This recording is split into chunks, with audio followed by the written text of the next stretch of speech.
right, y'all. Welcome into the LA Sports Brotherhood. It's me, Brian, here with my brother Matthew, and we're here to discuss two key defensive adjustments that the Nuggets made against the Lakers in Game 2 of the Western Conference first round playoffs. That I think really messed with the Lakers. One, middle of the third quarter, LeBron AD pick and roll was killing. So the Nuggets called a timeout, and out of the timeout, they started guarding AD with Aaron Gordon and had Jokic guard Rui. And so that was a big one, and it definitely disrupted the game. But two, as a result of that switch, LeBron was actually being guarded by KCP, and in some cases even Jamal Murray.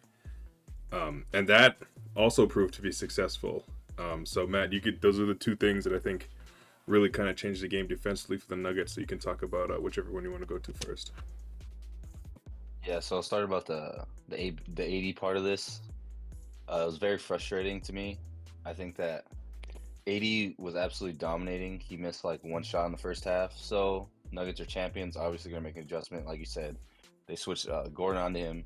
But the most frustrating part about that to me is the Lakers had a choice. They saw the adjustment, and so they thought, "Hey, I think this is working because Jokic is a bad defender," which really isn't even true. Like, there's true black holes in the league, like Luka, Trey Young. Jokic really isn't that, at least Yeah. not anymore. He may have been in the past. So when your star player had misses one shot in the first half, he needs to shoot the ball 25 to 30 times, and I don't really care. It's not different for AD. So sticking him in the corner and saying, "All right, now Jokic is on Rui, who has 0 points. You come set the screen for me. Let's do more ball actions." It just doesn't make sense. AD was cooking Jokic, and it was in a way that was reminiscent of 2020, where he was just quicker than him, he was faster than him, he was facing up. It was a lot off of a lot of ball screens. He was eating Jokic alive. He was embarrassing him, and that's not even an overstatement. And so once they made the adjustment, you know what? Let's attack Jokic. It did not make sense. That's the AD part of it.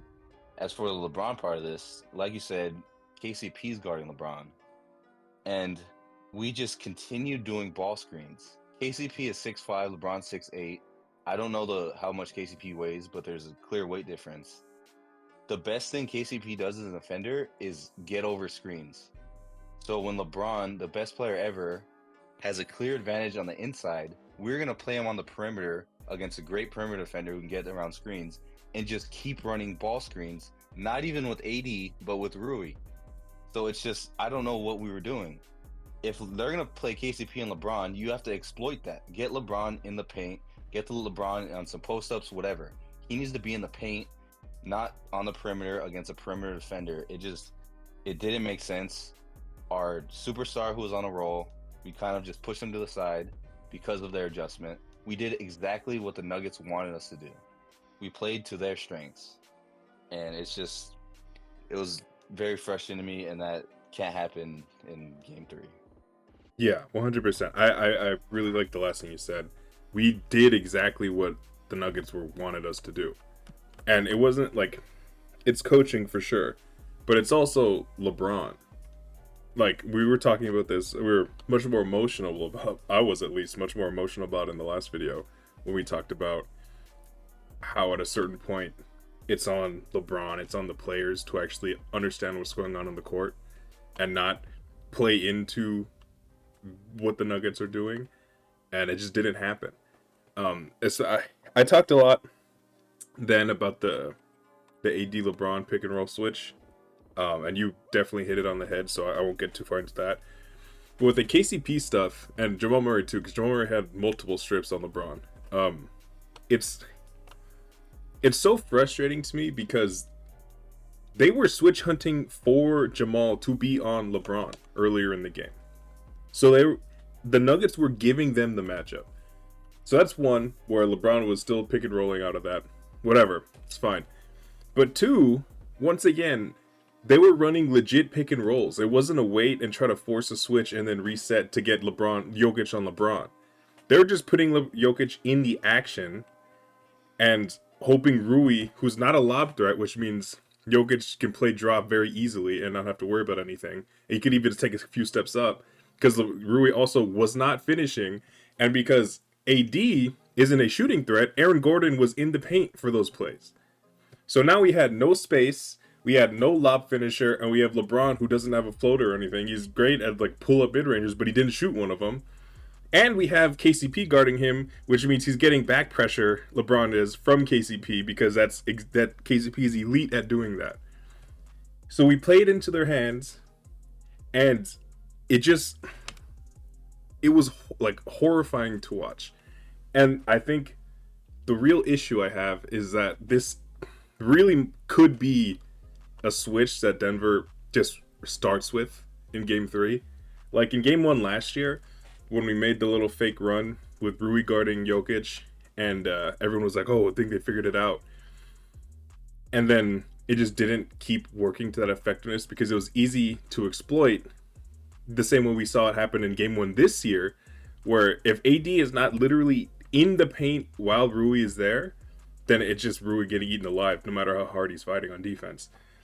For the Lakers, LeBron's lack of an in-between game, or their lack of care for exploiting matchups and not just running the same thing blindly, there's no impact. Aaron Gordon will ignore AD in the three-point line. He's going to stand in the paint the entire time. He's going to do, LeBron is calling it 2-9ing, where they spend 2.9 seconds in the paint and then get 2 feet out and then come back in. That's going to keep happening, and unless their adjustment is to just forget about the matchup and run AD LeBron pick and roll, then I don't know what to expect, honestly. Yeah, it's not the mindset you want from a team with championship aspirations. Yeah. Where it's like, oh, you're matchup hunting, not trusting 2 of the 10 best players on the planet, and like that's ridiculous to me. And it's like we talked in the past about how our pick and roll with LeBron and AD gets everyone in a great, like, in their strengths, AD at the rim, LeBron at the rim, and the shooter shooting. No, it has AD, the worst shooter in the starting lineup, ready to catch and shoot. It has Jokic in the paint with Rui in the paint with Jokic, and it has LeBron, like you say, with back pressure from a great defensive guard, KCP, pressuring him. And we watched it for 1.5 quarters, and nothing happened. And as for like the box score watchers, all right, well, Reeves had this, AD had this in the second half, and they're blaming Darvin, they're blaming these guys. I don't care who it's on. It's on the Lakers. Darvin is the coach. LeBron and AD are the leaders. Every single one of them was playing or watching and saw the adjustment the Nuggets made. So why does it matter? Why do you have to blame one person? The whole team couldn't figure out how to break that adjustment that Denver did. It's a game of adjustments. It didn't go wrong because a certain amount of people missed this 3. It's because Denver made an adjustment and we didn't adjust to that adjustment. And we got destroyed in the last 2 quarters. And that's it. You don't have to blame any one person. Yeah. I mean, like, you can, like, say it's Darvin Ham's fault. Fine. Is a new coach going to be like, hey, LeBron, remember Anthony Davis? Go run pick and roll with him instead. You think that Darvin Ham's saying, don't you dare run that pick and roll with AD, LeBron. Make sure you get your matchup. LeBron's doing what he wants on the court.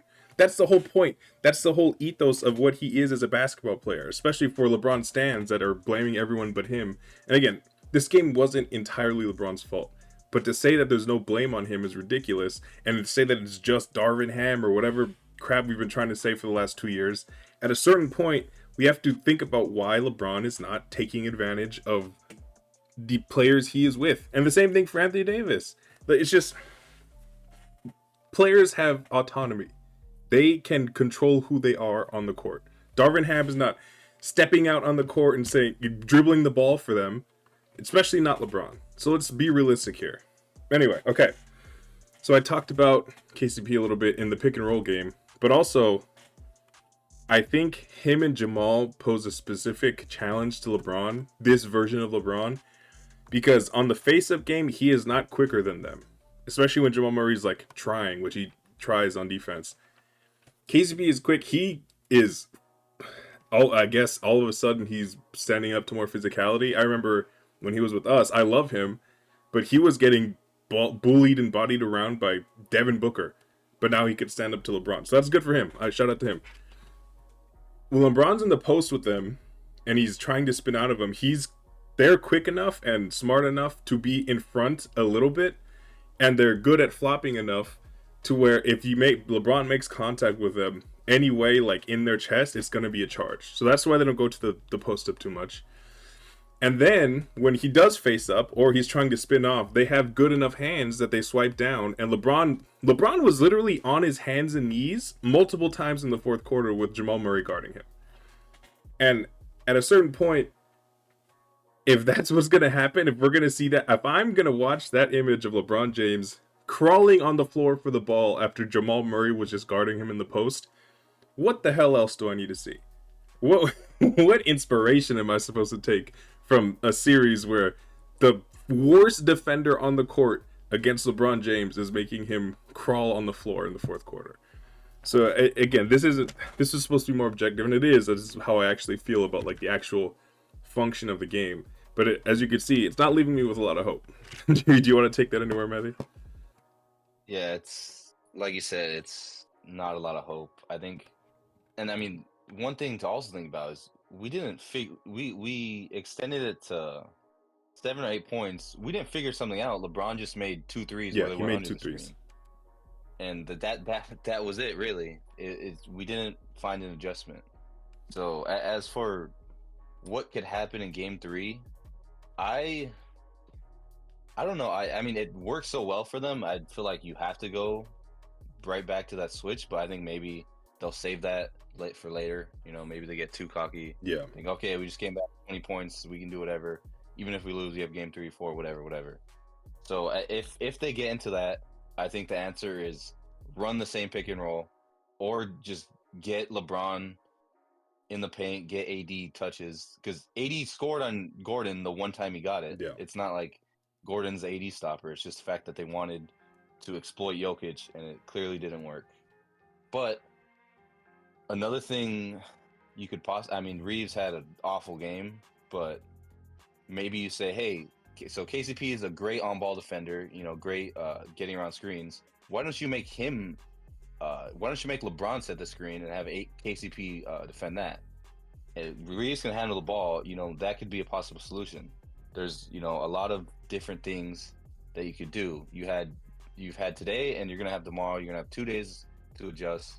Maybe you run some LeBron. I don't usually like LeBron as a screener, but I think that puts KCP in a horrible situation if it's Reeves, because it would be either Porter Jr. or Murray on Reeves, and you know that is something that could give the Nuggets trouble if Reeves doesn't turn it over. Yeah. But yeah. What do you think?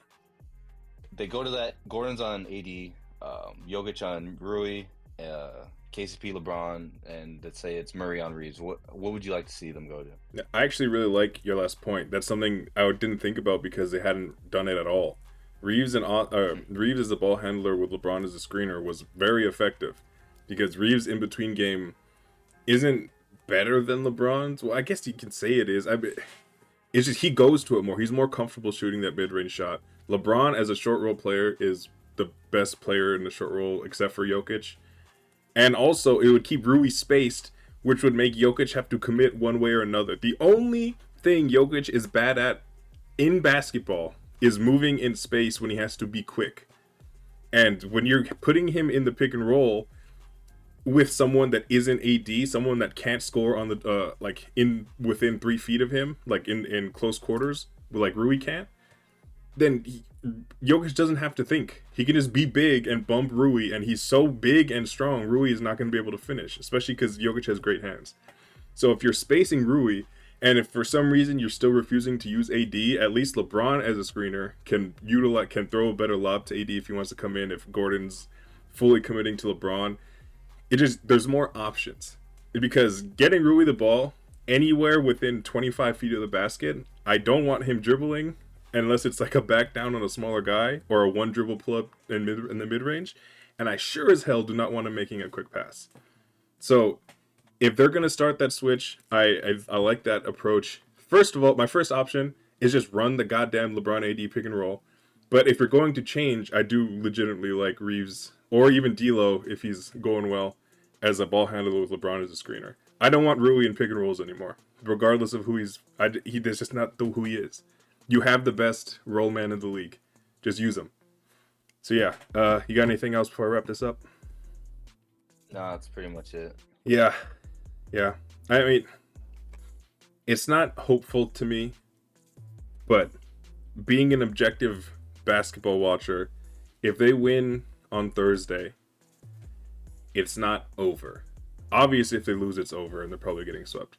But if they can win, because I was gonna say while you're talking, I wasn't gonna interrupt you for this. I can guarantee that they're going to be ahead by 10 points tomorrow, probably in the first quarter. They're going to be up. It's going to be the same first half that we saw. Maybe not yesterday, but at least game one. It just, maybe the home crowd can will them to finish a game. And if that's true, if that's the Yeah, case, then sure. Go ahead. I mean, one thing I will say is like, I don't think yesterday was about like we talked a lot after game one about defeating scared. I think they just genuinely. I don't know if it's better or worse, but I think it was just the adjustment that killed them, and it was very stupid how they couldn't solve it.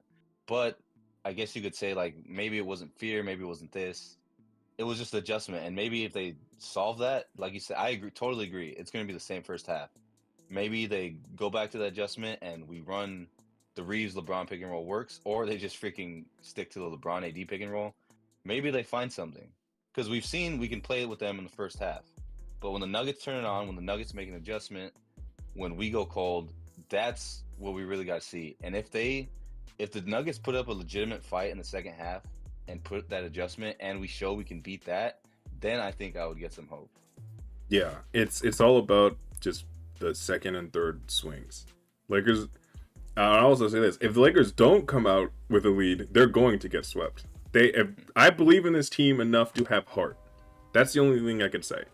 I don't know if they have the requisite fight in them for a full 48 minutes against this team, but they at least believe in themselves enough. Maybe it's because they're cocky. Whatever it is, they believe in themselves enough to put themselves in a position to win. And what they do with that is yet to be seen. In fact, we haven't seen it at all. But for now, we won't give up hope. Go Lakers.